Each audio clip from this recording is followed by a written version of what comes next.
So we're going over a very interesting topic in this video, and it's going over some signs that the universe actually is drawing you back to your ex, someone that you've been in a relationship with before. And this can be quite a touchy subject, so I am going to give some disclaimers as we get into this about exactly what I am saying. But if some of these things are being displayed, it could be a sign that you are being drawn to be back with an ex, and that it would be in both of your best interests from a soul perspective to do so. So that's coming up next.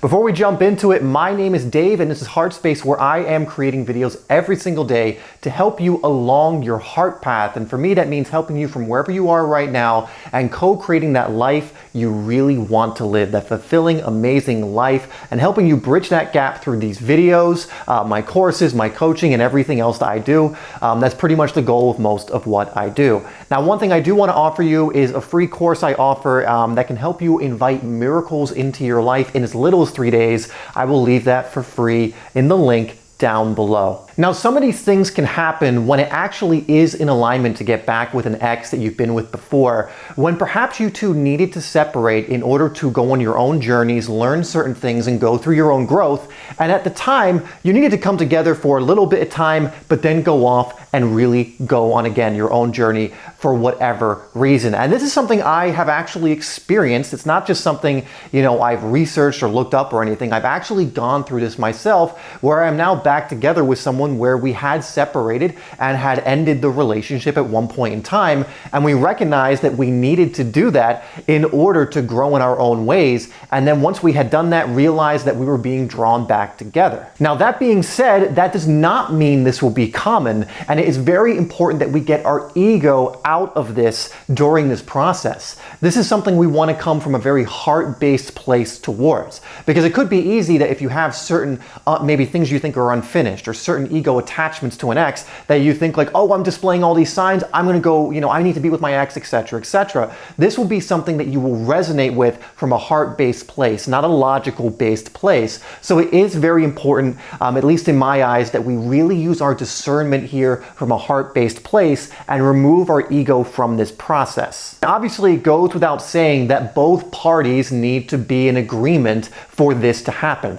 There is no forcing, there is no like, well, he doesn't want to do it, she doesn't want to do it, what do I do? Well, that's based on their own free will, and then it's not going to happen. Even if it is a heart-based thing, they're not in the stage of their development to also be in the same place. And so at this current moment, it's not in the same wavelength. But you will find at times that these things are resonating with you. And a lot of times, if you are feeling that way about this other person, it a lot of times will be reciprocated. And so that's why I want to go over these signs. But obviously, make sure you're using your discernment, you're taking your ego out of the equation, because it can be a very powerful thing when you get back together with someone after having gone away from a while and you've both gone on your own journey. And now you're coming back to the equation almost as two completely different people, higher selves, higher versions of yourself. But again, keep that in mind. Obviously, this has to be a mutual thing. So I would say don't beat yourself up or get upset if it's not mutual on both sides. It's just not the time. Then maybe it never will be. But ultimately, here are some of the signs. After that very long intro, I just want to make sure we're very clear on that. Use your discernment and what resonates with you here. Get your ego out of it. That's my invitation for you. But now let's get into the first sign. I believe we're going in reverse order with number 5. And number 5 is that the heart connection is very clear. Maybe you're still speaking to this person. Maybe you still have interactions, or maybe, it's just very clear that there is a connection from a heart-based place between the two of you. Again, you've removed the ego. And if you're unsure if you have removed the ego, you've probably inserted the ego. So make sure you're doing the inner work to understand what a heart connection actually feels like, what it's like, that intuitive connection.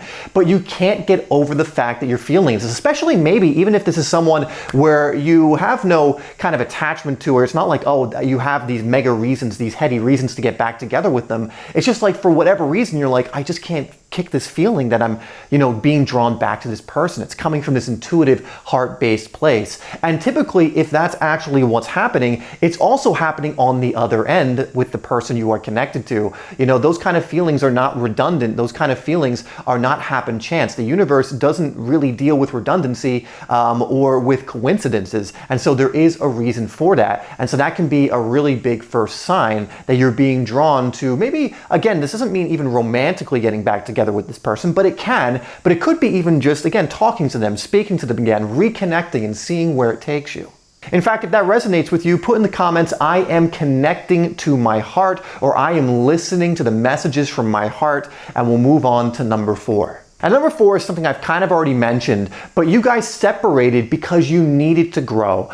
It was obvious. Maybe even the separation, it wasn't like you separated because it was toxic. You didn't separate and it was like this big blow up, or maybe a big blow up did happen, but it was because, maybe you guys just felt like you were meant to be together and for whatever reason you were being wedged apart. But ultimately, at the end of the day, you both kind of knew that for whatever reason, we need to separate because we both have growing to do on our own journey, and we need to almost go on our own hero's journey. And this is one that happened between me and my partner, who I'm now back together with. We needed to be apart to go on journeys both individually by ourselves. We needed to cultivate more self-love within each other individually. So for me, for myself, and her for herself, and also to remove old patterns that weren't helping our relationship. And so it was a massive benefit for us to be apart for that time. And again, we didn't do it with the knowledge that we were going to come back together. That just kind of happened later, where a lot of these things I'm going over started showing up, and we admitted to each other, like, I keep, this is something, there's still something here, and now I feel like we've gone through what we need to go through. It feels very intuitive, and some of the other things I'm going to go over. But ultimately, if that's the way in which you separated, where it was kind of that very conscious, like the word conscious uncoupling, but like for real, not just like, oh, we're conscious uncoupling because we're doing it in this soft way. It's like, no, really, our hearts are telling us to uncouple right now because both of us have to go on this journey, this real journey that we're being drawn to. And if that was the scenario in which you two separated or didn't talk for a while or whatever the case was, it could be a sign now, if you're especially feeling some of these other ones, that you are being drawn back together, that the lessons you needed to learn both individually in different ways that could not have come in if you guys stayed together for that time period have been learned. You have grown in the ways you've meant to be, you were being led to grow. And now actually coming back together would be, again, incredibly beneficial and very right and in line for you to do now with the growth that you're both now going to bring to the table. So if this is resonating with you so far, or you're enjoying this, please hit that like button. That helps more heart-centered people to see these videos.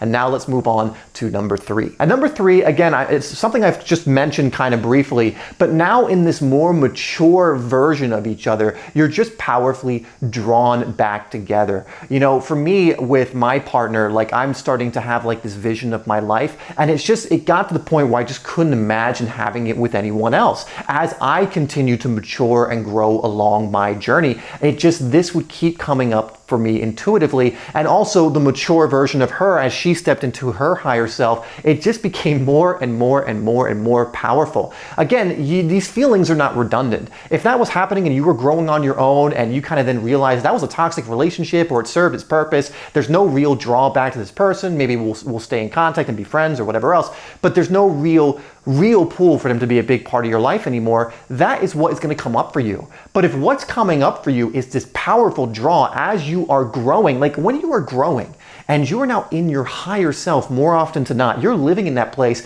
and then that powerful draw to them is still there, I can almost guarantee you, again, as long as that's genuine and that's actually what you're feeling, that it's reciprocated and they're feeling the same thing. And so if that's happening, the more you are going and growing in your journey, you can, one, almost guarantee, again, not guarantee, because again, there's a lot of nuances to this. Again, it has to be genuine, it has to be authentic. It can't be a heady thing, it's a heart-based thing. But chances are it's reciprocated and being felt on the other side. And again, it's because the universe knows that you two being together is just gonna help everyone involved, including maybe even the planet. I like to think of it as win-win-win situations. To win for you, win for the other person, and a win for the collective consciousness. And when two conscious people come together that are a fit and are aligned and are going to help each other on their missions and just mesh together so well, that helps everybody. That helps collective consciousness. That helps so many different things. So if you're feeling that, just powerful draw as you continue to grow, because there can be the opposite too. As you continue to grow, you kind of realize, you know what, it wasn't a match, or maybe it was toxic or whatever else it was, as you, again, are genuinely growing. But if you're growing and you're continually evolving and doing the work, and it's actually making you think more of that person and more of being with that person, again, that's a huge sign that you are intuitively being drawn to opening up that line again and seeing if that's something that would be aligned now. Now, number two is you feel, again, in this growth-oriented state that this joining back of you two would be almost like the perfect combination of the masculine and feminine. The masculine and feminine coming together in harmony is so insanely powerful. Absolutely incredibly powerful. There's very few things, especially in a relationship, that I think can be more powerful when you have the yin and the yang in balance, working together in tandem, not stepping on each other's toes, not kind of getting in each other's way, but working together to create a beautiful reality co-creatively together. Have you ever heard of like 1 + 1 = 111? That's when that becomes the case. For me, with relationships, I don't like the idea of like, oh, you have to compromise in relationships. Oh, it's about, you got to put work into the relationship. And I'm just like, well, that doesn't seem like a good fit for me. That seems like you're kind of trying to cater to someone. That seems like you're sacrificing your own stuff for someone else. And that's kind of one of those things of really not allowing yourself to grow, or not allowing yourself to really be the infinite being that you are, and you're being limited in a relationship. In my eyes, in a relationship, and again, use your discernment with this, but in my eyes, in a relationship, it should be something where you feel like you're expanding together, and that being together, you're expanding even quicker and quicker and quicker. You're in unconditional love and these higher energies more and more and more because of each other, and because you're both bringing that to the table. When you bring the divine masculine alongside the divine feminine, just amazing things can be created. And I really do believe the universe brings people who are balanced in one area to the other, and it just creates just so much more coherence and beauty when those come together in tandem, when those come together and co-create together. And again, for you, if you are interested in bringing, so let's say you're feminine, you want to bring in a divine masculine, you also have to be the match to that divine masculine. This is what I'm talking about with growth. Let's say you've grown into a very divine feminine, and again, get your head out of the way in your ego, or you've grown into a divine masculine, got to get your head and ego out of that, but you're coming from a heart-centered place and naturally moving with that.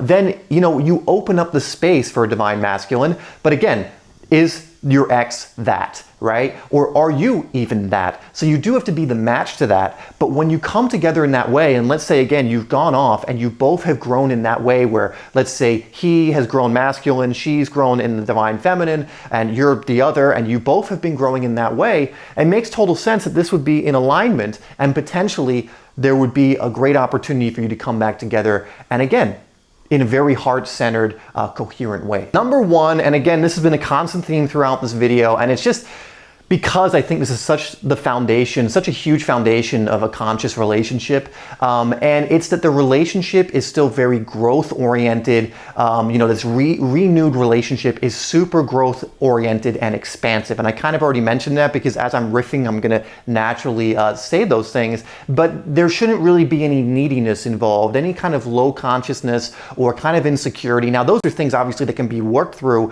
but relationships that are based on neediness do not last and aren't great for anyone. Relationships that are based on insecurity, that's growth for people to go through. Having someone just validate your insecurity story or your victim story or whatever else it is isn't beneficial to anyone involved. It's going to be an energy suck for the person on the receiving end, and it's going to be stunting the growth of the person that is continually perpetuating that story. And so when it comes to really coming back together, is it growth oriented? Is it something where both of you can grow? And again, not just one person, not just like one's growing and the other one's playing support the whole time and isn't growing in their feminine or masculine, and isn't growing in any way and is kind of just there.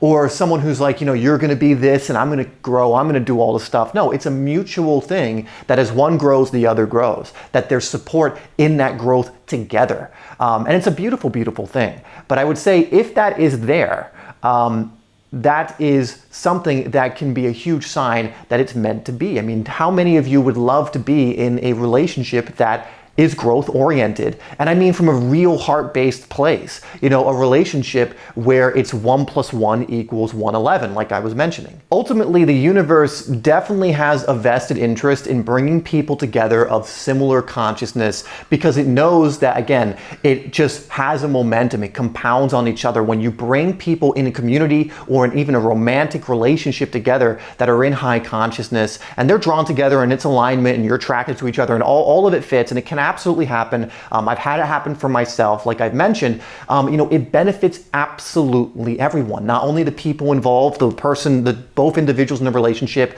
the two of them together in what we call a relationship, but for those around them, their community, for the planet, all of it. It just benefits everyone. And so if that's the feeling, like it's just like this so mutually beneficial, growth oriented, there's so much just kind of ripple effect that would happen from this, and you're feeling that intuitively. I mean, if that's the case, and I would just be like, what are you doing? Get on the phone, you know, create this reconnection. Again, use your discernment with all of these, because again, this can be a touchy thing, and the dynamic and the stuff has to fit, again, from a heart-based place. But these are some signs that the universe is drawing you back to that person from your past and ex.